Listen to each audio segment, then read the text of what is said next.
All right, so today we're diving into a case that really highlights how even the most peaceful places can have dark secrets. Yeah, you know those small towns where everyone knows everyone and life seems simple?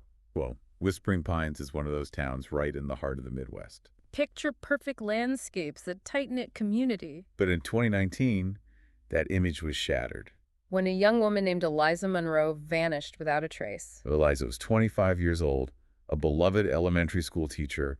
She just disappeared. Gone, vanished into thin air. And that's what we're going to try and unpack today. The facts, the theories, and the lingering questions surrounding Eliza's disappearance. So, let's start with Whispering Pines itself. Right, because the setting plays a huge role in this case. Like we said, it's this idyllic Midwestern town where people go for that small town charm. That sense of security. Doors left unlocked, neighbors looking out for each other, that kind of thing. Exactly, and that's what makes Eliza's disappearance so jarring. It's like a violation of that unspoken agreement of small town life. This idea that bad things don't happen in places like Whispering Pines. Right, it shakes the very foundation of the community. And it makes you question everything you thought you knew about the place. So who was Eliza Monroe?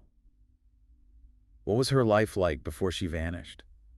Well, she was deeply rooted in Whispering Pines. She wasn't just passing through, she was part of the fabric of the town. Exactly. She was a teacher at the local elementary school. Loved by her students and colleagues. And she was very active in the community, volunteering at the library. Always had a smile on her face.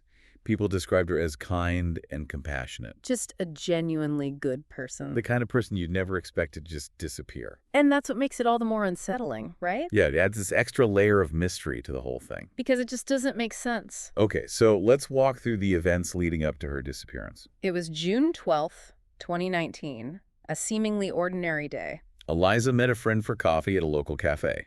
They chatted, everything seemed normal. No arguments, no signs of distress, nothing out of the ordinary. Then Eliza left the cafe, got into her car, and that was the last anyone saw her alive. Just like that, gone. And her car was later found abandoned on a remote road outside of town. No signs of a struggle, no indication of what happened. Just an empty car, a ghost of its former occupant.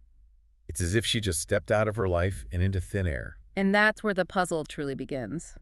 So how did the community react to this sudden and shocking disappearance? Well, imagine a pebble dropped in a still pond. The ripples spread outward, touching every corner of Whispering Pines. Fear, suspicion, a sense of vulnerability, emotions rarely experienced in this peaceful town. Right, because this kind of thing just didn't happen there. It was a complete anomaly. So the police obviously launched a full-scale investigation. They had to leave no stone unturned. They would have scoured Eliza's digital footprint. Her phone records her financial transactions. Looking for any clue, any hint of what might have happened. And there were some strange leads, weren't there? Yes, there were reports of Eliza receiving mysterious phone calls in the weeks leading up to her disappearance. So that immediately raises questions, right? Of course, who was calling her and what were they saying? Were these threats? Was someone trying to lure her somewhere? It's a classic mystery trope, but it's a trope for a reason.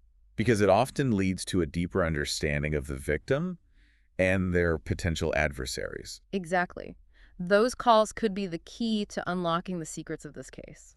So the police were essentially juggling multiple theories, right? Yes, they had to consider all possibilities. Foul play, voluntary disappearance, maybe even an accident. But each theory had its own set of challenges. For example, if it was foul play, where was the evidence? No signs of a struggle, no indication of where she might have been taken. And if it was voluntary disappearance, why abandon the car? It just didn't add up. And then there were the conflicting witness statements. Right, different people remembering different things or interpreting events in different ways. Which can make it incredibly difficult to piece together a clear narrative. And that's where the close-knit nature of Whispering Pines might have played a role. You think so? Well, on one hand, everyone knew Eliza, so there was a wealth of potential information. Right, people who knew her habits, her routines, her relationships. But on the other hand, those same close ties could have hindered the investigation. How so? Well, imagine the pressure to protect your own community. To maintain that image of Whispering Pines as a safe and idyllic place. People might have been reluctant to share information that could tarnish that image. Or they might have been afraid of implicating someone they knew. Exactly. It's a complex dynamic that often comes into play in small towns. So we've explored the facts, the theories, the challenges, but we still don't have a definitive answer. No, we don't. Eliza Monroe's disappearance remains a mystery to this day, And it's a mystery that continues to haunt Whispering Pines. a constant reminder that even in the most peaceful places, darkness can lurk beneath the surface.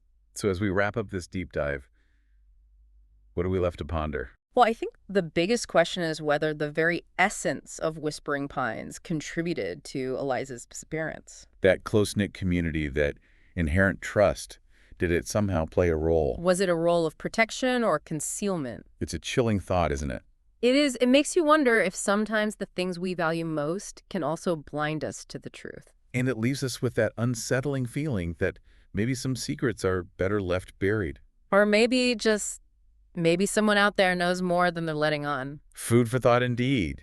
Thanks for joining us on this deep dive into the disappearance of Eliza Monroe. It's a case that reminds us that even in the most picture-perfect settings, the truth can be far more complex and disturbing than we ever imagined. And that's something to keep in mind as we navigate our own lives and communities, because you never know what mysteries might be lurking just beneath the surface. Exactly. And until next time, stay curious, stay vigilant, and stay safe. We'll see you on our next deep dive.